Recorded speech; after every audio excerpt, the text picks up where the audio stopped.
بسم اللہ الرحمن الرحیم اللہم صلی علی محمد وعلی آل محمد وعترتہ بعدد کل معلوم لک۔ السلام علیکم ناظرین، سیرت النبی صلی اللہ علیہ وآلہ وسلم کی نشست نمبر 85 میں خوش آمدید۔ گزشتہ تمام تر نشستوں میں آپ خطوط کے متعلق سن رہے ہیں۔ آج کی ہماری یہ نشست بھی شاہ عمان کے نام خط کے متعلق ہے۔ نبی صلی اللہ علیہ وسلم نے ایک خط شاہ عمان جعفر اور اس کے بھائی عبد کے نام لکھا۔ ان دونوں کے والد کا نام جلندی تھا۔ خط کا مضمون یہ تھا: بسم اللہ الرحمن الرحیم، محمد بن عبداللہ کی جانب سے جلندی کے دونوں صاحبزادوں جعفر اور عبد کے نام، اس شخص پر سلام جو ہدایت کی پیروی کرے۔ اما بعد، میں تم دونوں کو اسلام کی دعوت دیتا ہوں۔ اسلام لاؤ، سلامت رہو گے، کیونکہ میں تمام انسانوں کی جانب اللہ کا رسول ہوں، تاکہ جو زندہ ہے اسے انجام کے خطرے سے آگاہ کر دوں اور کافرین پر قول برحق ہو جائے۔ اگر تم دونوں اسلام کا اقرار کر لو گے تو تم ہی دونوں کو والی اور حاکم بناؤں گا، اور اگر تم دونوں نے اسلام کا اقرار کرنے سے گریز کیا تو تمہاری بادشاہت ختم ہو جائے گی، تمہاری زمین پر گھوڑوں کی یلغار ہوگی، اور تمہاری بادشاہت پر میری نبوت غالب آ جائے گی۔ اس خط کو لے جانے کے لیے ایلچی کی حیثیت سے حضرت عمرو بن العاص رضی اللہ تعالیٰ عنہ کا انتخاب عمل میں آیا۔ ان کا بیان ہے کہ میں روانہ ہو کر عمان پہنچا اور عبد سے ملاقات کی۔ دونوں بھائیوں میں یہ زیادہ دور اندیش اور نرم خو تھا۔ میں نے کہا، میں تمہارے پاس اور تمہارے بھائی کے پاس رسول اللہ کا ایلچی بن کر آیا ہوں۔ اس نے کہا، میرا بھائی عمر اور بادشاہت دونوں میں مجھ سے بڑا اور مجھ پر مقدم ہے، اس لیے میں تم کو اس کے پاس پہنچا دیتا ہوں کہ وہ تمہارا خط پڑھ لے۔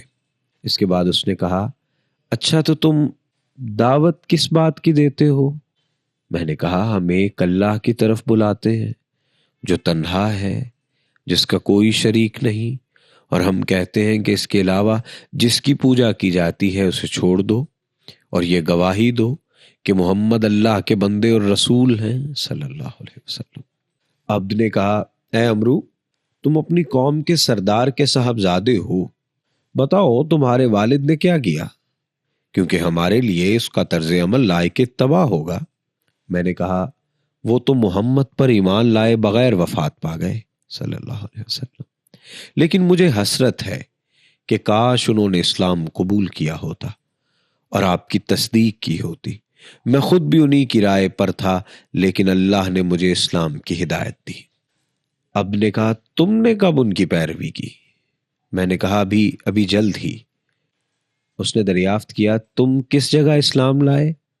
میں نے کہا، نجاشی کے پاس، اور بتلایا کہ نجاشی بھی مسلمان ہو چکا ہے۔ عبد نے پوچھا، اس کی قوم نے اس کی بادشاہت کا کیا کیا؟ میں نے کہا، اسے برقرار رکھا اور اس کی پیروی کی۔ اس نے کہا، اسقفوں اور راہبوں نے بھی اس کی پیروی کی؟ میں نے کہا، ہاں۔ عبد نے کہا، اے عمرو، دیکھو کیا کہہ رہے ہو، کیونکہ آدمی کی کوئی بھی خصلت جھوٹ سے زیادہ رسوا کن نہیں۔ میں نے کہا، میں جھوٹ نہیں کہہ رہا اور نہ ہم اسے حلال سمجھتے ہیں۔ عبد نے کہا، میں سمجھتا ہوں کہ ہرقل کو نجاشی کے اسلام لانے کا علم نہیں۔ میں نے کہا، کیوں نہیں؟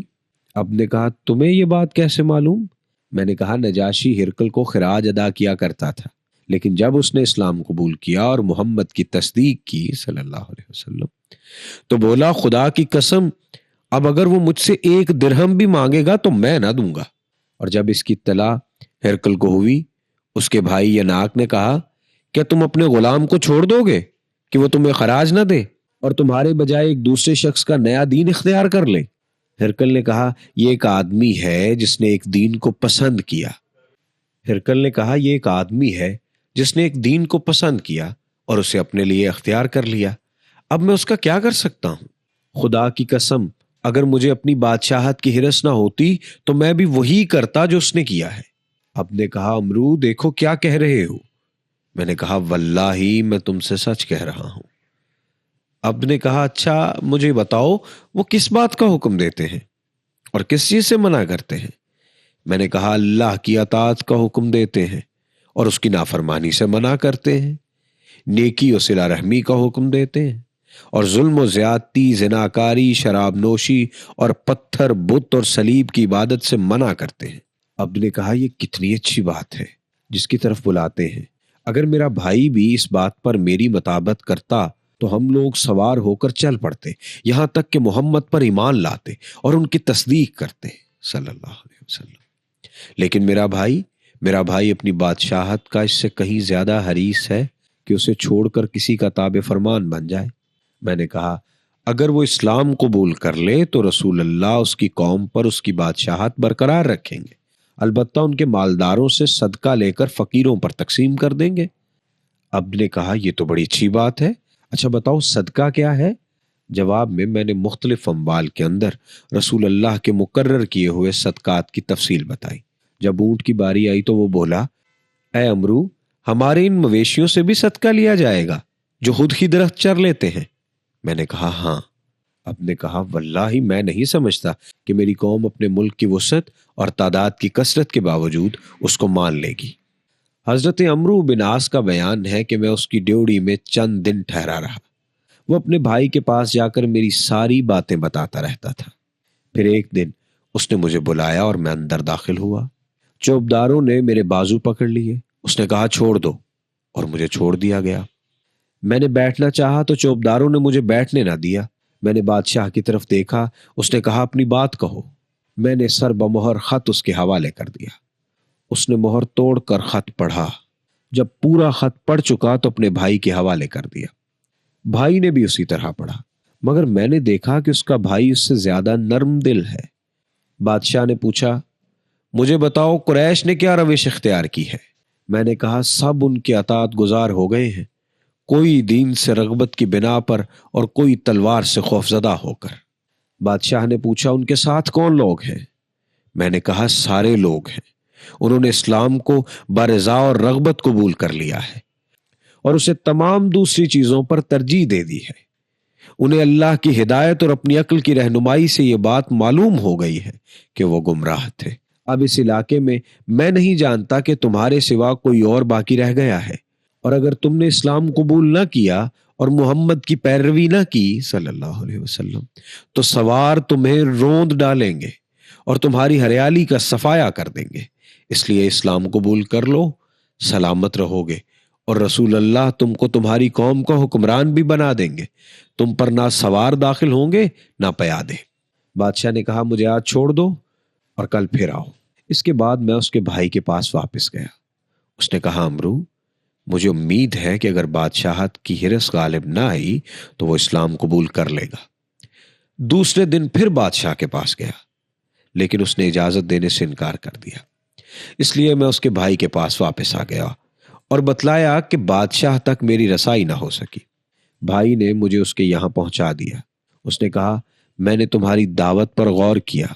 اگر میں بادشاہت ایک ایسے آدمی کے حوالے کر دوں جس کے شہسوار یہاں پہنچے بھی نہیں تو میں عرب میں سب سے کمزور سمجھا جاؤں گا، اور اگر اس کے شہسوار یہاں پہنچ آئے تو ایسا رن پڑے گا کہ انہیں کبھی اس سے سابقہ نہ پڑا ہوگا۔ میں نے کہا اچھا تو میں کل واپس جا رہا ہوں۔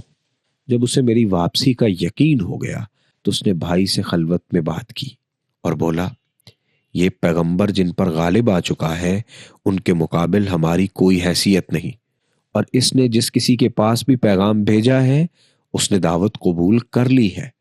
لہٰذا دوسرے دن صبح ہی مجھے بلوایا گیا اور بادشاہ اور اس کے بھائی دونوں نے اسلام قبول کر لیا اور نبی صلی اللہ علیہ وسلم کی تصدیق کی اور صدقہ وصول کرنے اور لوگوں کے درمیان فیصلے کرنے کے لیے مجھے آزاد چھوڑ دیا، اور جس کسی نے میری مخالفت کی اس کے خلاف میرے مددگار ثابت ہوئے۔ اس واقعے کے سیاق و سباق سے معلوم ہوتا ہے کہ بقیہ بادشاہوں کی بنسبت ان دونوں کے پاس خط کی روانگی خاصی تاخیر سے عمل میں آئی تھی۔ غالباً یہ فتح مکہ کے بعد کا واقعہ لگتا ہے۔ ان خطوط کے ذریعے نبی صلی اللہ علیہ وسلم نے اپنی دعوت روئے زمین کے بیشتر بادشاہوں تک پہنچا دی۔ اس کے جواب میں کوئی ایمان لایا تو کسی نے کفر کیا، لیکن اتنا ضرور ہوا کہ کفر کرنے والوں کی توجہ بھی اس جانب مبذول ہو گئی اور ان کے نزدیک آپ کا دین اور آپ کا نام ایک جانی پہچانی چیز بن گیا۔ ناظرین، یہ تھے ان تمام تر خطوط کے واقعات۔ آنے والی نشستوں میں آپ صلح حدیبیہ کے بعد فوجی سرگرمیاں جو کی گئیں ان کے متعلق سنیں گے۔ تب تک کے لیے اپنے میزبان سید ابرار ابوالحسن کو اجازت دیجیے۔ اللہ حافظ و ناصر۔